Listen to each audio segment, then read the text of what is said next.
Hey, what's up guys? Footy Manager TV here, and today I'm going to start my second season of Southampton. You know, I've got a lot of comments saying people want this, so I will be continuing with Southampton. Even though I'm making a lot of Football Manager videos lately, that is something I want to do. I'm going to be doing a lot of Football Manager because I enjoy that, but also I'll stick with career mode with Southampton and Wycombe Wanderers as well. You're going to see heaps of content in the next few months in the lead up to FIFA 14. Yeah, that's what I'm going to be doing. So hopefully you enjoy that, and also lead up to Football Manager 14 as well, or 2014.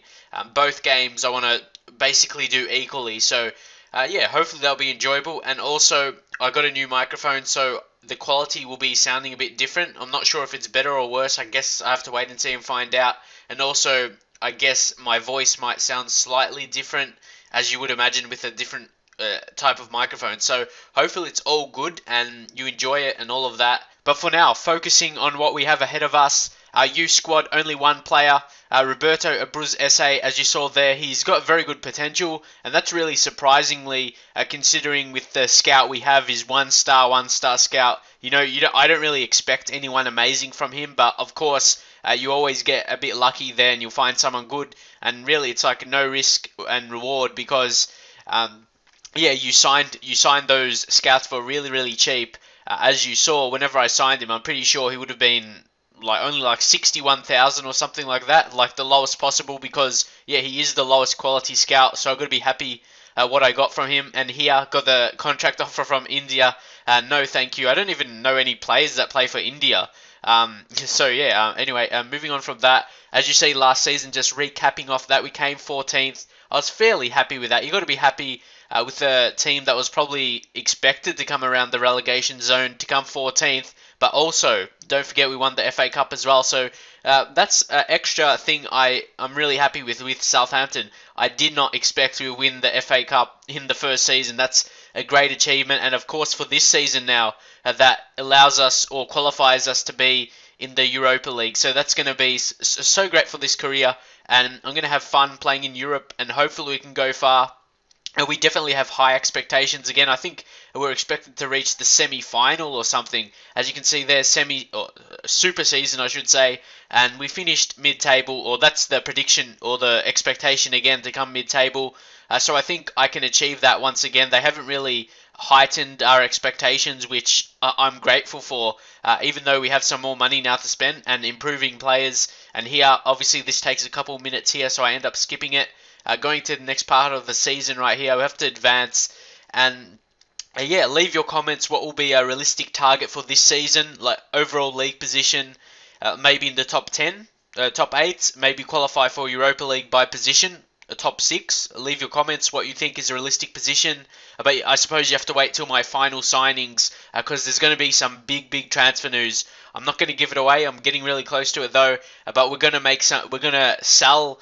No, I'm not going to give it away, but there's going to be a lot of transfer action. I can say that for sure. There's going to be heaps and heaps of transfer action in this summer transfer window. So hopefully it can be good. Just here, I'm just transfer listing some players that I don't really see a future at the club.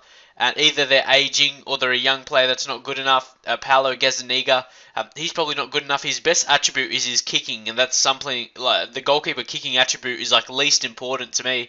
And yeah, like these guys that are not even 70 overall and they're aging, they're all going to be gone from my team, or at least I'm going to try and get them rid of my team, because yeah, I don't see them going to make an impact this season. Billy Sharp as well, coming back from on loan.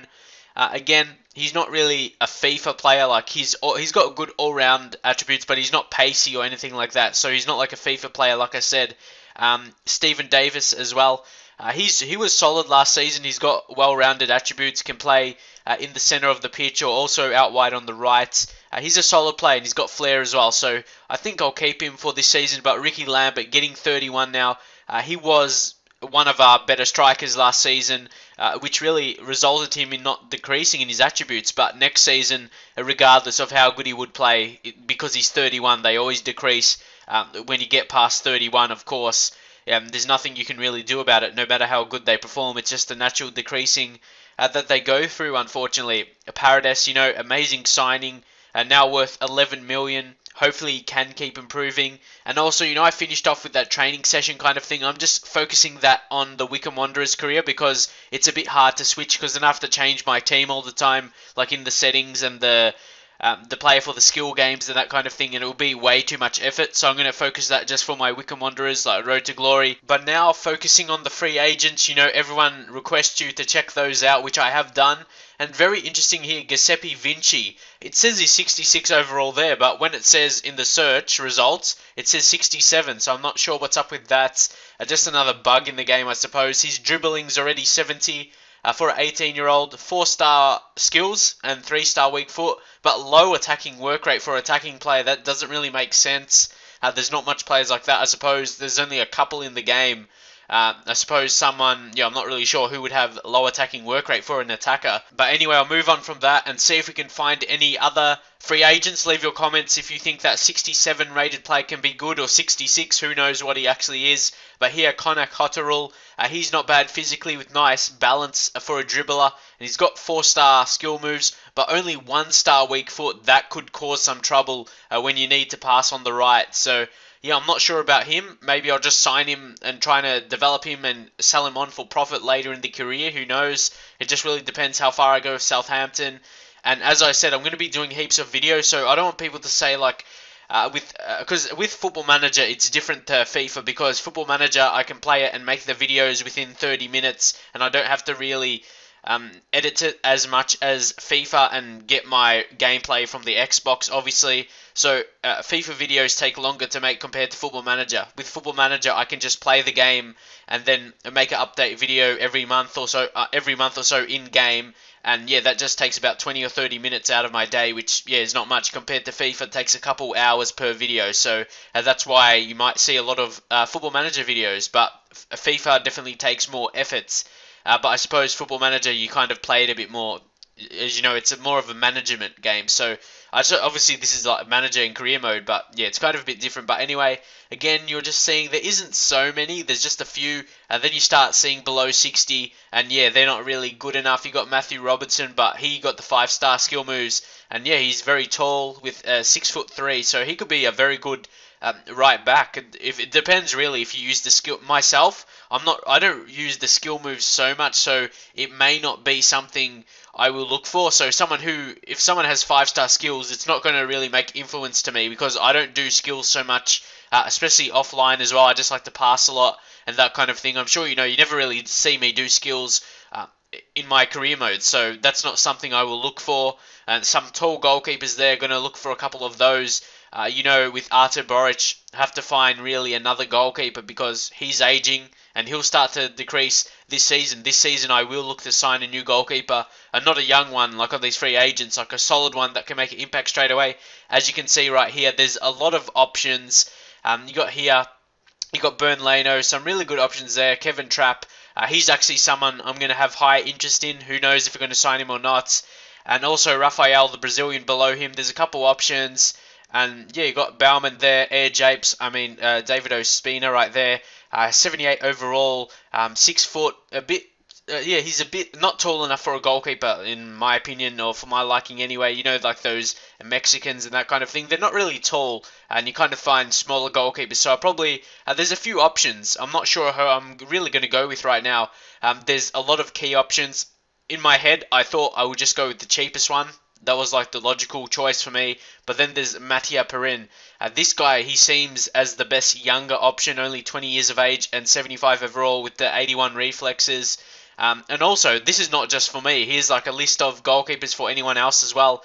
But this is pretty easy to find out. You put like the limit of the age 24, and yeah, it shows the players. It's pretty simple. It's not that hard to find that out. Ali Amahada, of course, he's another young player that develops well and can become a very good goalkeeper. It just really depends how much you play him and that kind of thing. Regardless of what his potential is, I don't even know because I haven't checked potentials for so long because I've been so busy with other kinds of stuff. But anyway, we have potential, or we have the expectation of the EuroLeague to finish in the semi-final, like I mentioned earlier. That is going to be pretty tough because there is going to be tough opponents in there. Man City as well, they're in that league. It's going to be really tough, or that competition I should say, and yeah, it's just going to be really tough. Again, like I said, Roberto Abres Esse, he's our potential youngster, only one youth squad player we have right now, and potential in between 77 and 87. He could be, hopefully he does develop well. I will look to play him a little bit or send him out on loan so he can improve, whether it be so we can keep him or make profit on him later to make other signings. But here are all the players I really have on my watch list right now. A lot of them are those free agent players, but some of them are signings that I will look to sign in the future.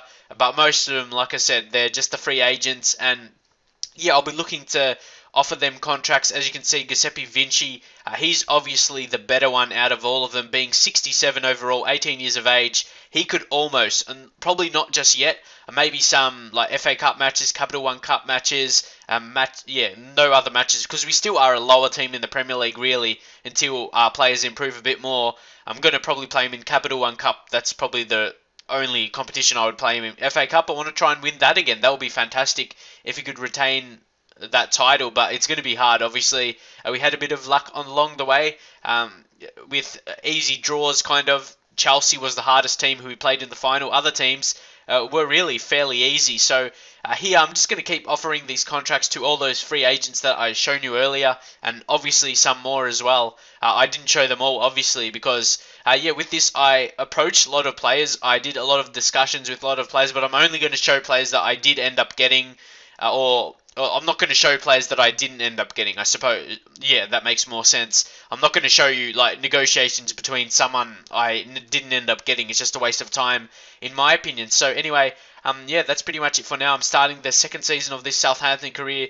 And yeah, hopefully enjoy it. I'm going to have so much content and hopefully enjoy Football Manager, because I will be doing that a lot. I'm going to use the new 3D match engine. I haven't used it previously because my computer hasn't been great, but I've found a way to make it work eventually. So yeah, hopefully enjoy it. Again, I'm still recovering from my cold, so that's another reason my voice might sound a little bit weird with the new microphone as well. It obviously will sound different, just have to get used to it, but that's it for now, and I'll see you guys next time.